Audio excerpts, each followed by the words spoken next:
Chris Skelzer here with Matt Owl. And on this episode of The First Run, Matt and I decided to take it easy. We're going to lounge by the pool and just repeat the same show over and over again.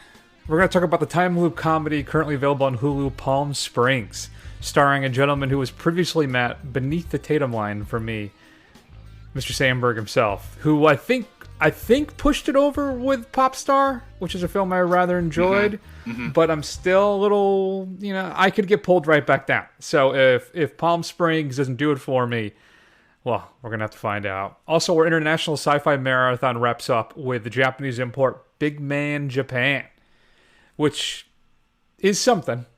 We're also going to then go over our International Sci-Fi Marathon Awards. We'll tell you who provided the best performances, the best film, the best direction, and then finally, out of the 5 films, which of those worlds would we want to live in? Of course, we'll let you know what's coming up in physical media featuring your streaming and straight-to-DVD picks of the week as well. Sounds like a blast, but let's get this party kicked, Matt. Let's get it going. Let's have a couple cocktails and enjoy a little Palm Springs. I really kind of petered out there. What about you? Are you going to tell me anything about... There's nothing. What about your life before you got stuck in here? What was your job? I honestly can't remember. Oh my God, that's bullshit, Niles. No, I'm serious. Wow, it's been such a long time. These are fantastic mushrooms.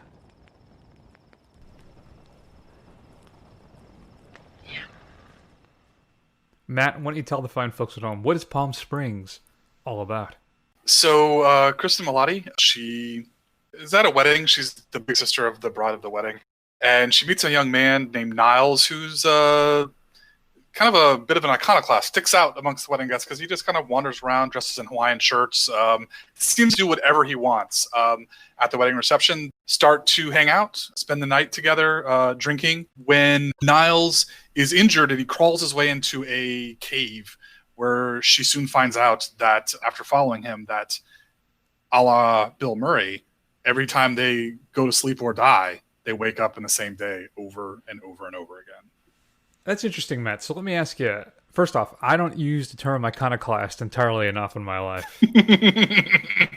Either way, so the time loop comedy, if any genre of comedy is in danger of repeating itself, pardon the pun, it's going to be one of these types of films, right? Because how much can you wrench out? How many laughs can you really get out of something where it's just repeating kind of the same thing over and over again?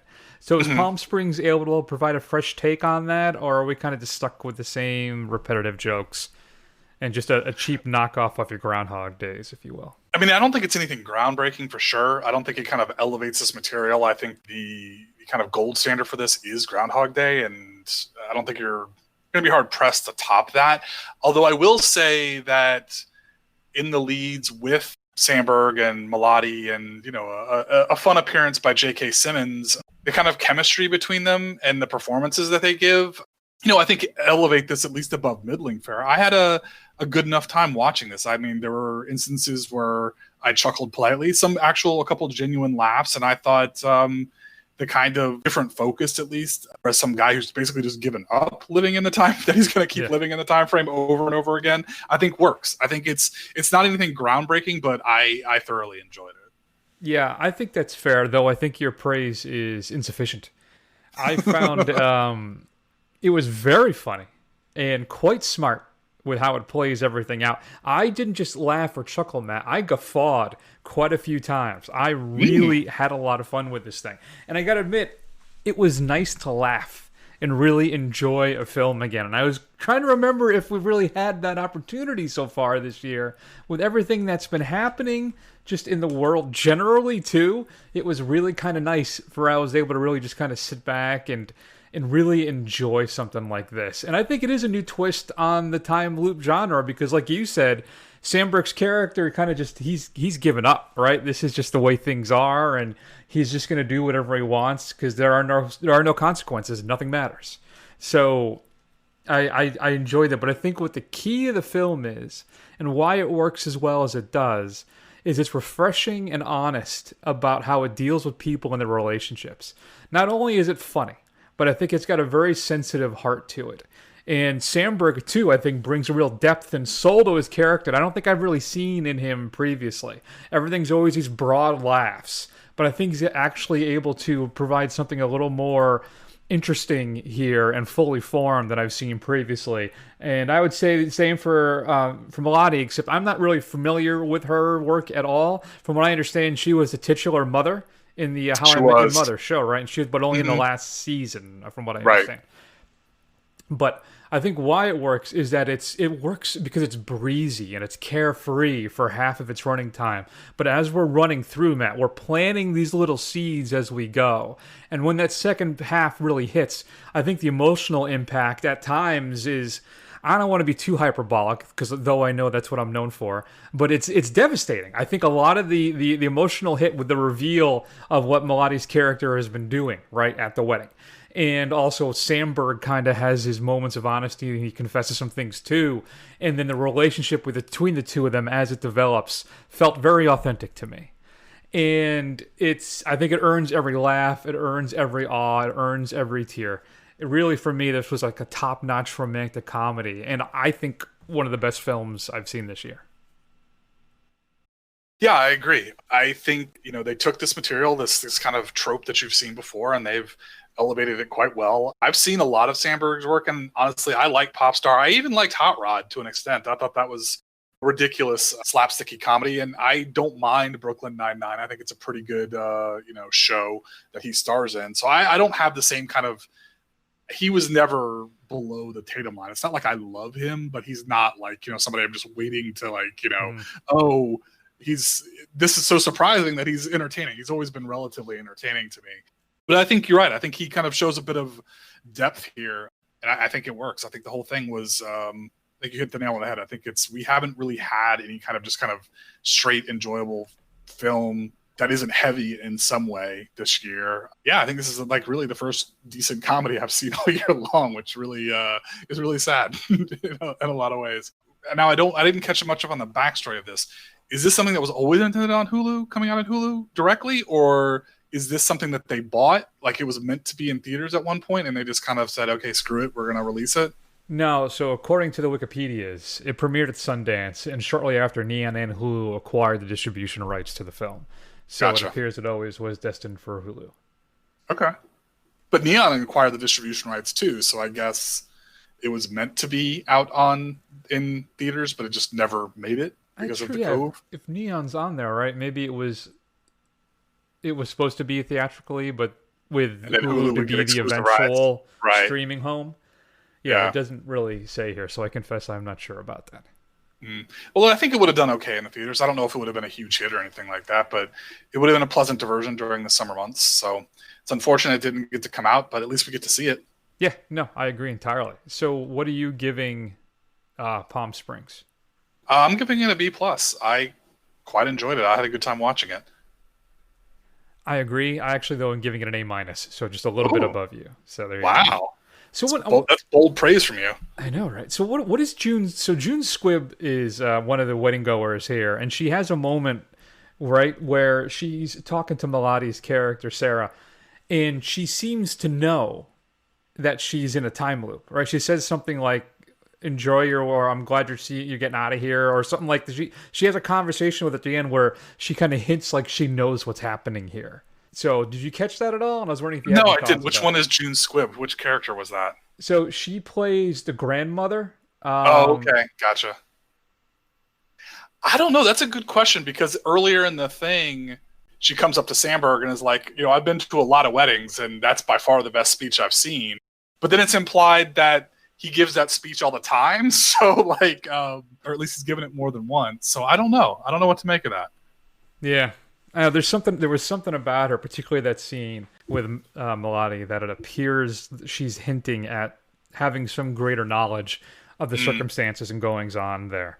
So, yeah, I don't know. I was wondering if you had caught up on that, but I guess not. Well, I guess we always, also, what do you think? I mean, spoiler alert, guys, but they didn't go back for Roy. Why didn't they go back for Roy? Well, I think Just gonna leave Roy to his own devices? I think he's going to be able to get out on his own. The implication I got from the end is that Sandberg's character told him how to do it. He seems to relieve detailed information on his voicemail on what to do. And then when Simmons encounters him at the end, he realizes, oh, he got out. I can do this too. Okay. So very good. So as we said, Palm Springs is streaming right now on Hulu. You can check it out. If you've had a chance to see it, shoot us an email at feedback@thefirstrun.com. Now I'm going to spend a few minutes and talk about what's coming up on Blu-ray and DVD, your physical media picks for August 18th. Matt, I was going back and forth on buying this. There's a 4K limited edition set coming out this Tuesday, and I gave in. I gave in and I pulled the trigger today, actually about 20 minutes before we started recording. It's just that it's that soundtrack. I can't get past that soundtrack. Let's take a listen. After the earthquakes and tidal waves, they won't be quite the human beings you remember. They'll be more tractable, easier for you to rule. In the name of Ming. You mean slaves? Let's say they'll be satisfied with less. What about Dale?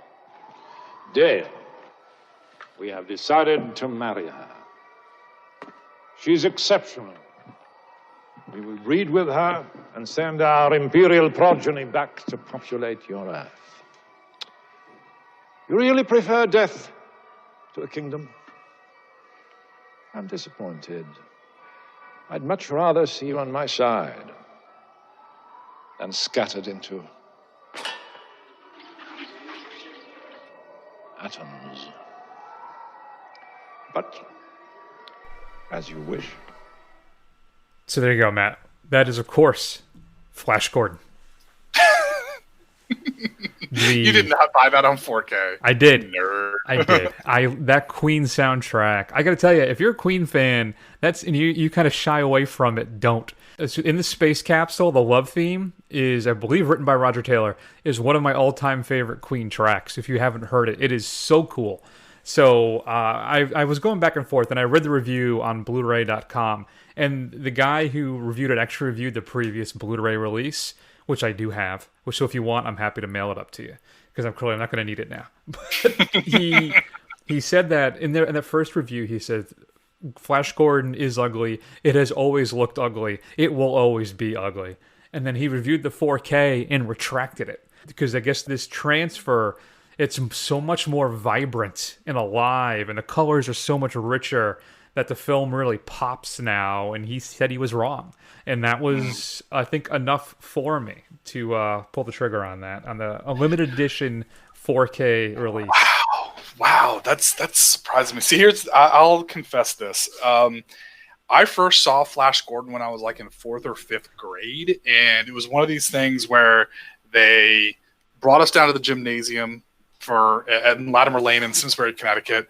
The teachers talked it up about how action-packed and how much we were going to love it, and this thing was just an underwhelming beast for me. I was like, what is this cheesy thing that I'm watching? Come on. And that impression has kind of stuck with me throughout my entire life. I don't have a lot of juice. I have to say, for Flash Gordon, regardless of how much I like the Queen soundtrack. But, that's what CDs and playlists are for.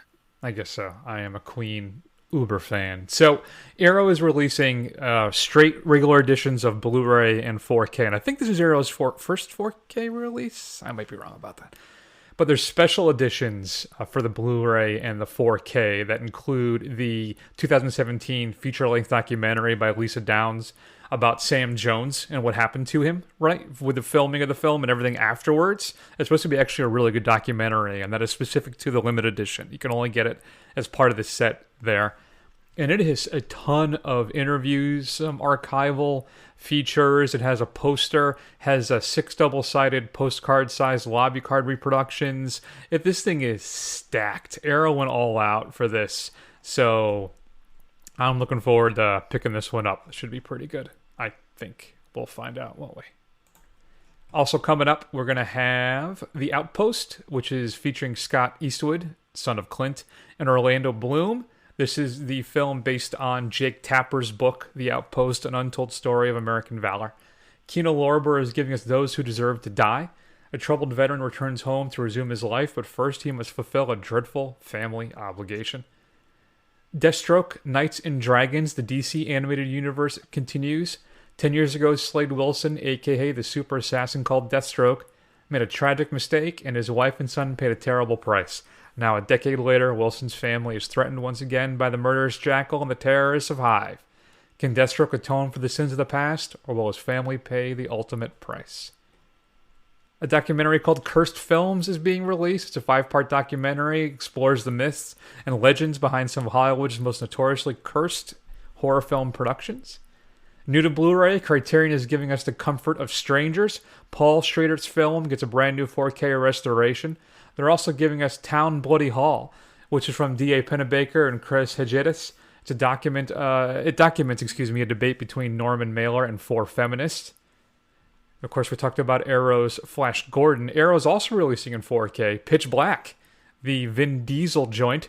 It's a brand new 4K restoration by Arrow Films. It includes the theatrical and director's cuts of the film and a bunch of older commentaries and a whole bunch of new interviews as well. If you're a Pitch Black fan, I bought this Pitch Black, I think, on Steelbook for like $5 a few years ago. I think I'm good. I don't have the same, as you say, juice for Pitch Black that I did Flash Gordon. Arrow is also releasing Gamera, the complete collection. Matt, this is a monster Gamera set, all 12 uncut original Japanese versions of the films in high definition. 4K restorations of the critically acclaimed Heisei trilogy, which is Gamera the Guardian of the Universe, Gamera 2, Attack of the Legion, and Gamera 3, Revenge of Iris. It gets a perfectly bound 80-page book, including a new retrospective on the series by Patrick Semacius. So, no, that's from the famous Gamera episodes of Mystery Science Theater where they do the Gamera song. Scream Factory is giving us Frankenstein and the Monster from Hell. It's the last of the Hammer Frankenstein films. This one deals with the Baron hiding out in an insane asylum so that he made continuous experiments with reanimating the dead, along with inmate Dr. Helder, who has been institutionalized for conducting such experiments. A brand new audio commentary and a new featurette on the making of the film. Scorpion is giving us the 80s B-movie action classic Death Before Dishonor. It's a brand new remaster of that film and 2 interviews with the cast and crew. And Matt, your straight-to-DVD pick of the week is The Barge People. Sit on the canals amid the glorious British countryside. 2 sisters and their boyfriends head off for a relaxing weekend away on a barge, unaware of the flesh-eating fish mutants lurking in the water, ready and waiting to feed. What should we be streaming this week? So I'm going to make another series small screen pick. Netflix just this past week released the 2nd season of The Umbrella Academy, based off of the comic book of the same name, where a kind of adopted family of superheroes in this season get thrown back in time into the 60s, and they have to try and get back to each other and back to where they belong. I enjoyed the 1st season of The Umbrella Academy, but this one I think was head and shoulders above the previous season. I really, really enjoyed this one, and I'm really looking forward to seeing what they have for the 3rd season. I suggest everybody check it out if you had any passing interest in these kind of superhero shows. I had not seen any of it yet. In fact, I'm about halfway through Perry Mason. Okay. And I was going to, the next show I was going to tackle was, and now I'm blanking on it. I just decided like last night, this morning, what I was going to watch next. Doom Patrol? I just finished that too. No, I hear that's supposed to be a lot of fun too. It is. But, maybe it'll come to me. Hopefully it does by the time I finish Perry Mason. We'll see. Good times. Matt, I wanted to talk to you briefly about a couple things. First off, if you're not following Twitter, there is a movie poll where basically this gentleman is going through all the different films, and you got to basically get down to what the best films are. He's going by like bombs and decades and all this other stuff. But unfortunately, one was presented to me that I did not know how to answer. And I texted Matt about this, and I am still... I made a call, and I still don't know if it was the right call. And in fact, as soon as I clicked my choice, I felt bad. So it's the movie bracket by Cooper Co. at Twitter. But your options were Raiders of the Lost Ark or The Thing. Right. And I went with Raiders. Wow, that really surprises me. And you know what? You know what even surprises me more about that? Is I made the same pick. Did you? Yeah, I did. I did. I don't. It's because I love both of these films so much. Raiders lost to The Thing 60-40%, which it blew my mind. It was that big a difference. I thought it would be a lot tighter than that. Right. But I think that may be a film Twitter thing more than it is a general populace thing. I think if we spread this around the countryside and made it a mandatory vote, I think Raiders would blow it out of the water. Would kill it, for sure. Still, I just... Yeah. As much as I love The Thing, and I think it is, I think they are both perfect films, and I absolutely adore The Thing, and I hate having to make the choice. But if I'm making a non-binding hypothetical choice, which is what I'm doing here, I would have to go Raiders because of one, just its much broader appeal. Yeah. Like, you can sit down and watch this with your family. Like, The Thing, as great as it is not going to be for everybody kind of thing. And it's just a whole different vibe. Whereas I think Raiders is just timelessly fun. And it's literally anybody can sit down and watch it and enjoy it. Whereas I think with The Thing, if you just like absolutely hate horror, you're probably not going to love The Thing. Probably not. What's funny is I actually rewatched both in the last like 3 weeks. Really? I have all these things to watch, but for some reason I still find the time to rewatch these films. Like that you've seen dozens of times. Exactly. In fact, I just started rewatching Gladiator the other night, but I didn't get through it because I'm watching the extended 2-hour, 50-minute version of the film. So, gotcha. Which I don't think I've ever seen. I still have 40 minutes to go. It just got too late. Either way, one thing that clicked with me about Raiders, and then I saw it was actually trending online amongst some film Twitter people, was when Marion and Indy had that conversation where she's like, I was a child. You knew what you were doing. And I think supposedly if you do the age change, he's supposed to be like in his 20s and she's like 12, I think is what it is. And it's off. It bothers me. I just kind of just ignore it and say in my head, he's like 19, 20 and she's 17. You know, and then I'm thinking I'm a little more comfortable with that. Maybe she's 18. I don't know. Either way, it bothers me. I feel like it's one of these things that honestly, for better, this is a problem with Hollywood, but it's okay to cast older actors with much younger love interests. But I guarantee you that when this thing was written by George Lucas and Steven Spielberg, they weren't thinking of the fact that she was a literal child. That it was like, I was immature kind of thing, and you were you were an older, more mature, more experienced man kind of thing. But I don't think they meant that she was like 12 and he was 20, just because of the literal age difference between Marion and Indy in their real life portrayals. I mean, look at this last one I just saw. You have Kevin Bacon, which is in his 60s, or at least his late 50s, and he's supposed to be married to Amanda Seyfried, somebody who's like in their late 20s, early 30s, and like that's just in like this latest horror movie that they're in. Like, that's just the way things work. If you did that math, like, if they were married, they were together for a long time, it would get really creepy really fast. Yeah, I'm glad that we have started to shy away from those kind of relationships, though, in film. Because I think that movie has gotten some criticism because of that. Because now I think, and rightfully so, and I'm glad we've kind of started to shift away from that just ridiculous, Gregory Peck, Audrey Hepburn type thing, where one guy's in his 40s and she's like 19. Yeah. So, I think it's crazy. All right. That's a minor thing. I'm glad we made our picks. I think they were the right decisions. Raiders is the right way to go. Sorry, film Twitter. I get it, but I'm going to say this. Everybody's just looking too much into it. Don't worry about what's the I'm blanking. What is the actress who plays Marion's name? I forget. It's do you remember? It's Karen. No, it's not Karen. I want to say Karen Black, but I know that's not right. I'm blanking as well because I got too many things in my head right now I want to talk about, so I'm not Karen Allen, not Karen Black. Karen Allen. Yeah. So if the actual literal age difference of Karen Allen and Harrison Ford is what you're basing this off of, that's the wrong thing to base this off of. I guarantee you, she was not written. Or I'm going to give Steven Spielberg and George Lucas the benefit of the doubt that she was not a literal child. It was 11 year actual age difference between the two of them. Or 9-year. I'm sorry. He's 40. I can't do math. He's 40. He was 42 and she was 51. Yeah. So 9 years. But she says, I was a child. You knew that. I don't know. It's weirding me out. Okay. Maybe that's just my own feeling, but I never put together like I was a literal child. I thought it meant like I was 17, 18, 19 years old and you're somebody who's like pushing 30. Like, I'm not mature enough to be able to. Fine, but now you're a 30-year-old guy dating a 17, 18-year-old. I know, but at least it's not illegal. No, it's not. I just am comfortable with Indy grooming a young woman is my problem. That's all. Well, anyway.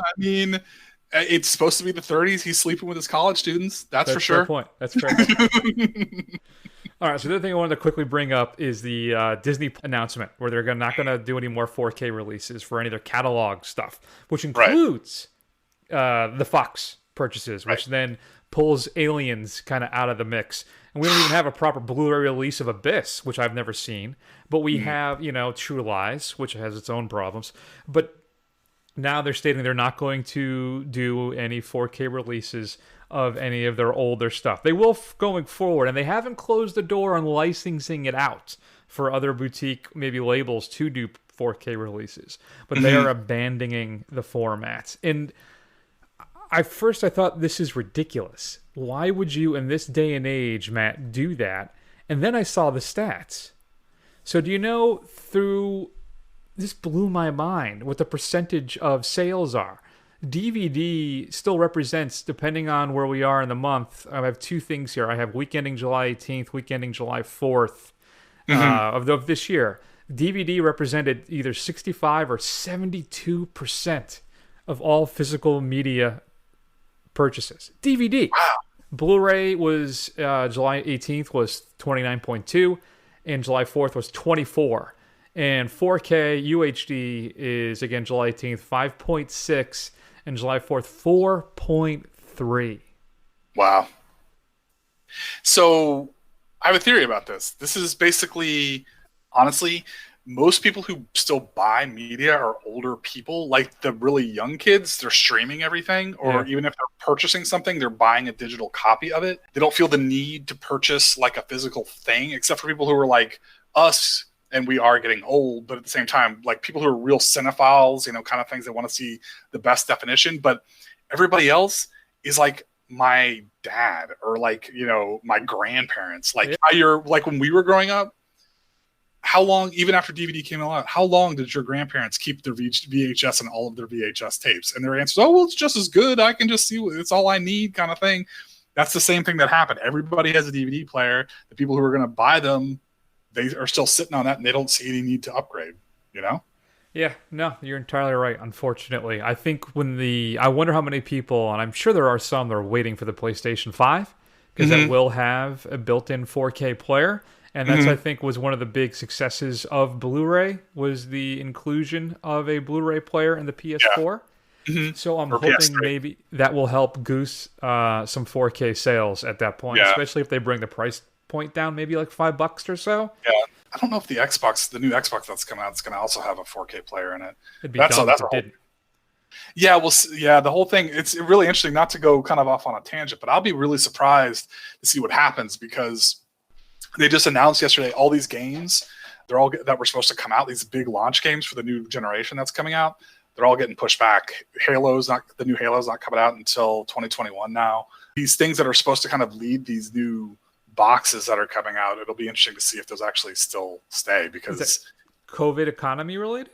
Yeah, so I think the idea is, that the places that got hit by COVID hard early were in traditional like Silicon Valley and tech centers like Seattle, where a lot of these game centers work, and they've, the programmers and stuff, they're all forced to work from home, so that slowed everything down. So like the games are not ready, and like they anticipated them to be ready. Interesting. And because of COVID. Yeah, and for what I understand too, just to clarify, if you're not aware, PlayStation is releasing two versions of the PS5. A streaming-only version where you can download the games, a digital-only version, I should say, or an actual one with the 4K drive in it. I wonder what the price difference is going to be. I think it's like $50 to $100. If it's $100, I see a lot more people going streaming. Yeah. And that would blow your theory out of the water. But then you're at the mercy of studios or games being pulled off the platform. I think that's happened a few times now when PlayStation has lost the streaming rights to particular games. And that's my big concern with the Disney Fox thing. If you love a film that is unusual, is a cult film, is maybe hyper violent, has some really kind of dirty stuff in it, that you like, you may want to grab that physical copy now, because Blockbuster used to do it too, right? They would not stock NC-17 or unrated films, right? So I think that Disney will shy away from releasing some of the more risque content that like a Touchstone Pictures or perhaps even 20th Century Fox did. Well, even just look at some of these marathons we did. Like, how much trouble did we have trying to find some things that were like stone cold classic? I have trouble sometimes.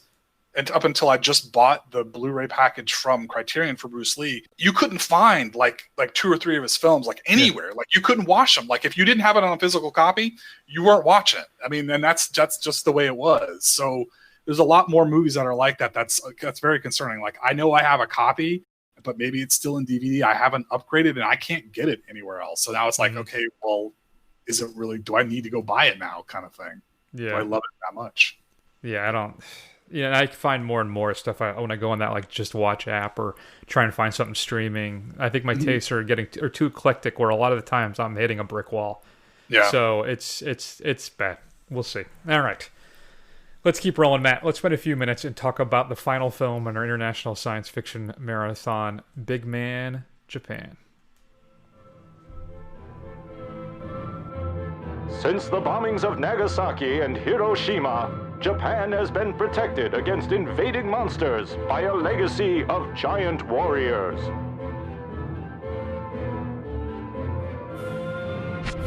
Today, there remains only one.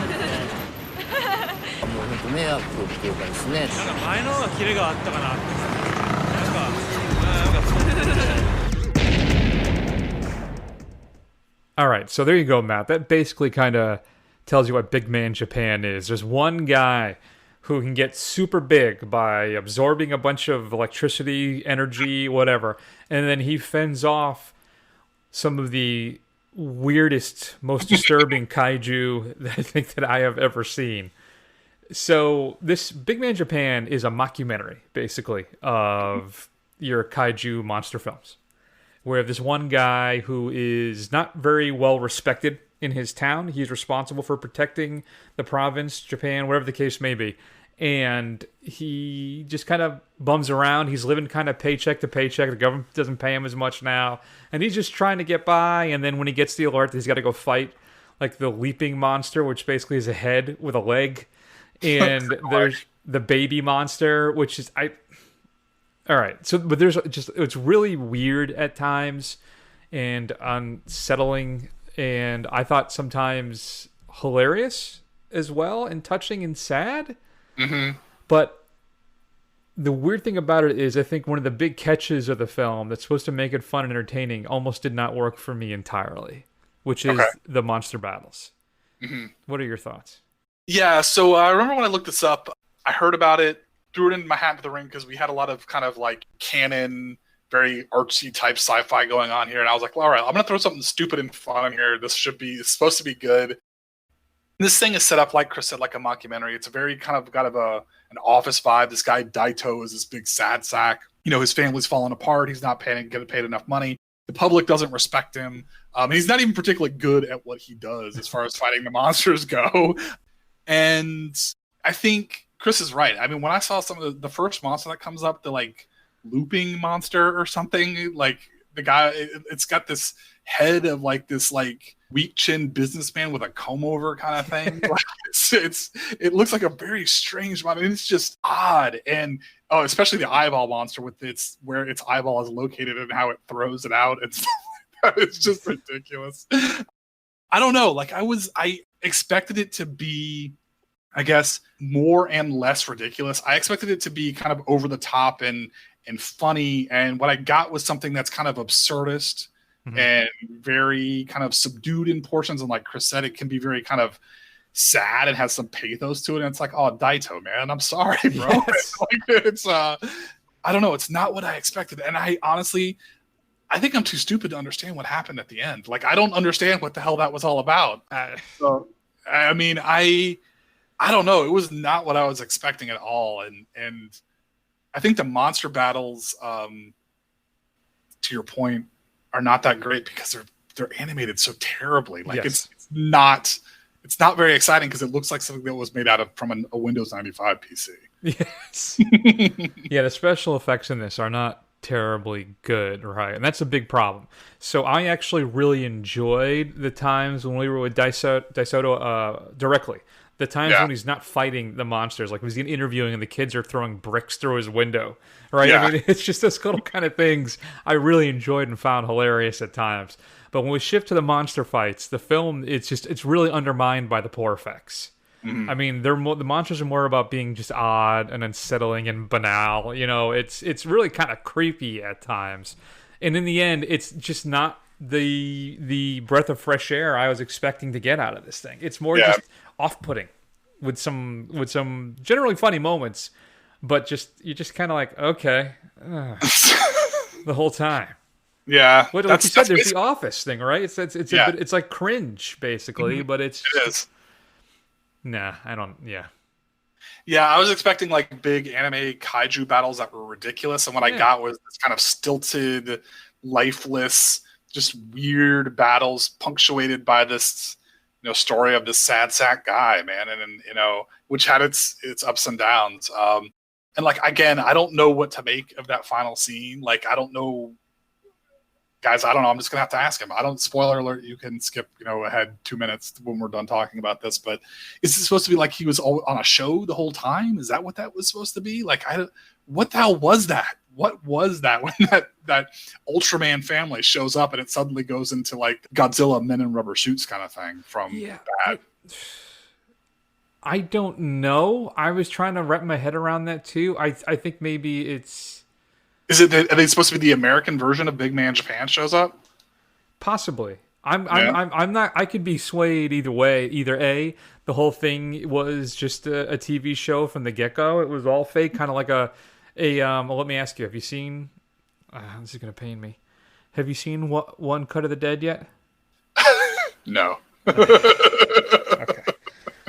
Anyway, so yeah. So if it is the whole thing is just a whole TV show and it's not a documentary, it is all kind of presented from that angle, or if it's an adaptation of that, or it's all I don't know. I don't know what the ultimate goal of that reveal is. I don't know what to tell you. If it's just the eventual adaptation of his fights, so he ended up finding more success because like his father, right, or his grandfather, I can't remember which one. He shows up to help him, and that renews some interest and love and care for him. So it prompts this show to kind of give him more. I don't know what to tell you. Yeah, odd. We're too dumb for this, I think. I think it's what it is. Well, we do have the issue, right, every now and then where there could be some cultural aspects of this we just don't appreciate or understand. So very true. Yeah, very true. What'd you end up giving Big Man Japan, man? I gave it a C+. Yeah, I gave it a C. I wanted to like this a lot more, but I didn't. Fair enough. It's been a strange marathon. I was really looking forward to this marathon, and it didn't turn out the way. Just like the one before, it didn't turn out the way I exactly expected it to. We'll see how you do. I think Neo Noir is next, right? So yeah, Neo Noir is next. That's also mine, so we'll see how that goes. And at the very least, I think our banned films at the end of the year will be Chef's Kiss. It's going to be a really weird holiday season. So if you had a chance to see Big Man Japan, I watched this on Hoopla, I believe. Where did you track it down? I watched it on Tubi. Okay, so there you go, folks. Shoot us an email at feedback@thefirstrun.com. Now it's time to roll out the red carpet. Well, it's time to polish the statues. And we'll spend a few minutes handing out the awards of our International Science Fiction Marathon.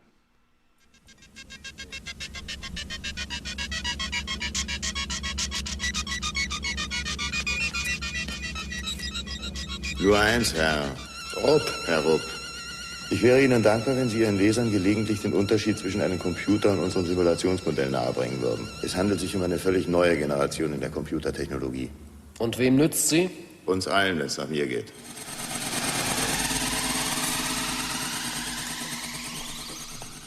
So that's very much a deal with it kind of scene. You know, the meme with the 8-bit sunglasses dropped down. So in that scene, the our star here is talking to the reporter and says, "Well, how are you going to make sure that the program does this?" He goes, "Because I developed it," and then he drives off. It's very deal with it type of a thing. All right, Matt. So our categories are going to be actor, actress, director, film, and then which of these worlds would we actually want to live in?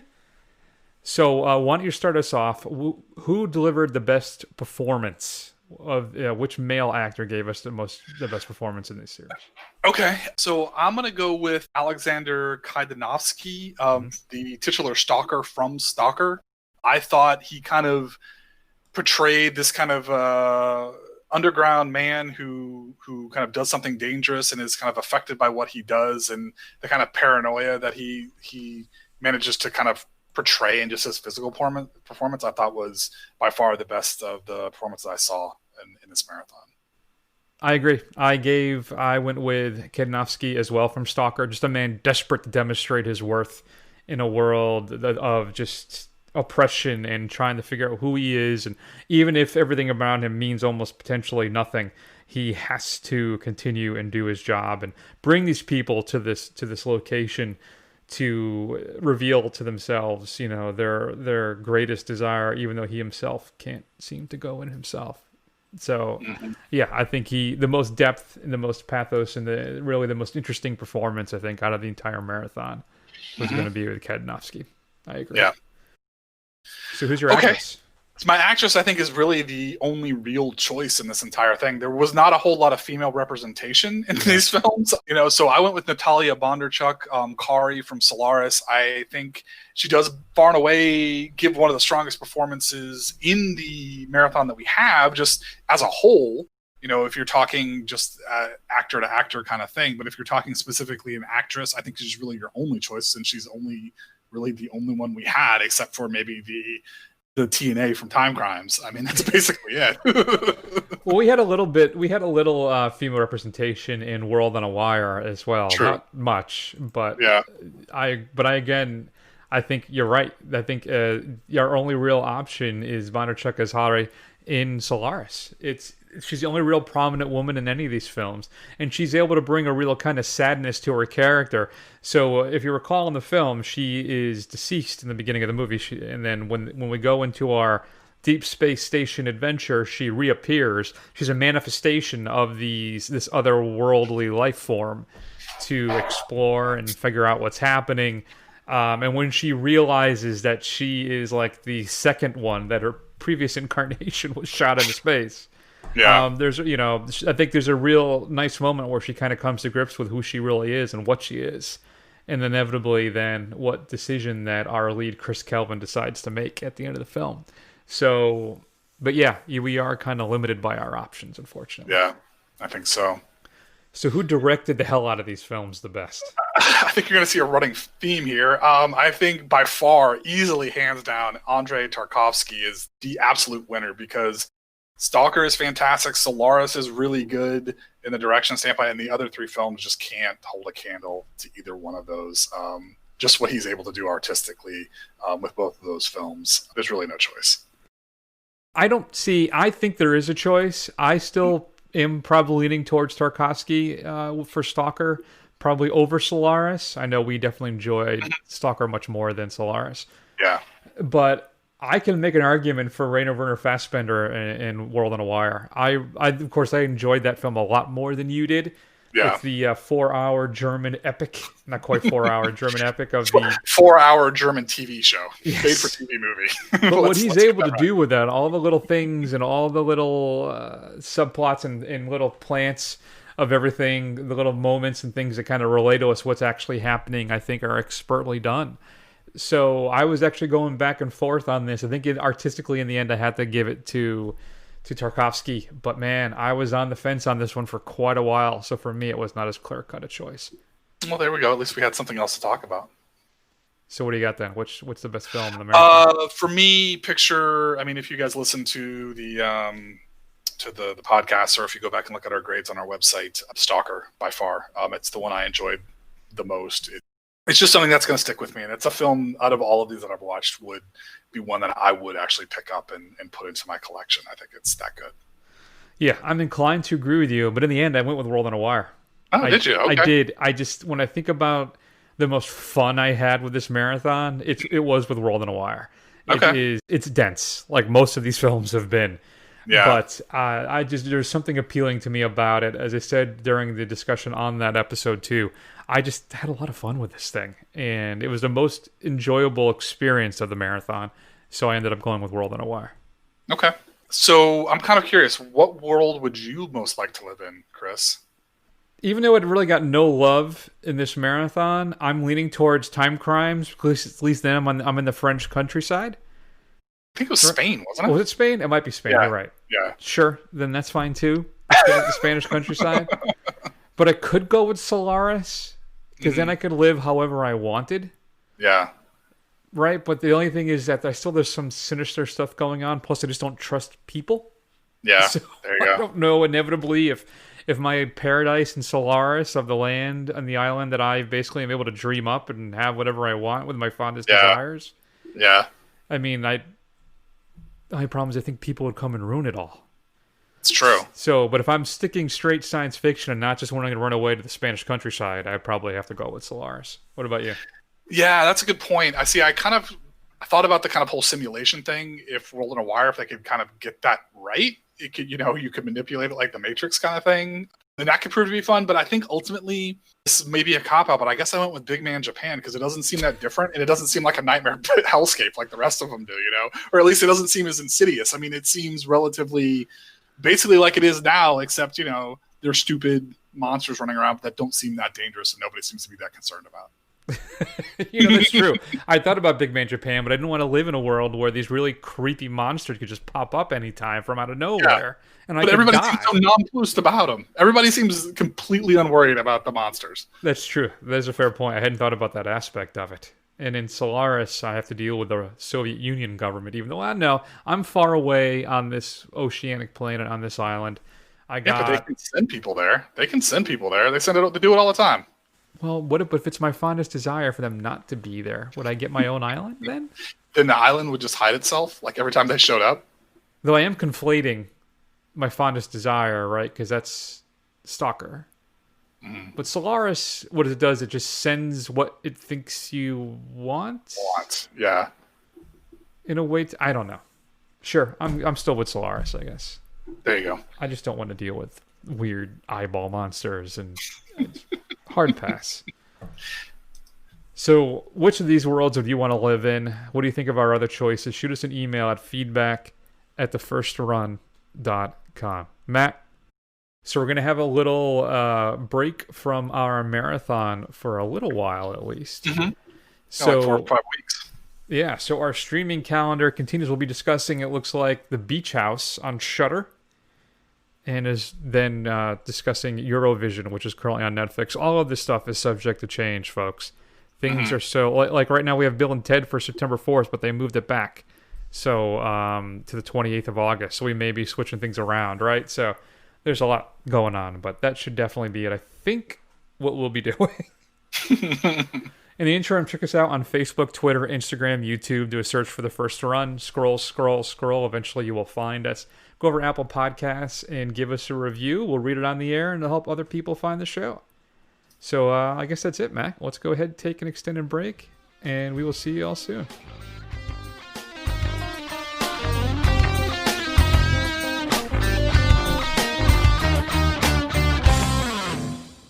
Forget it, Ming. Dale's with me.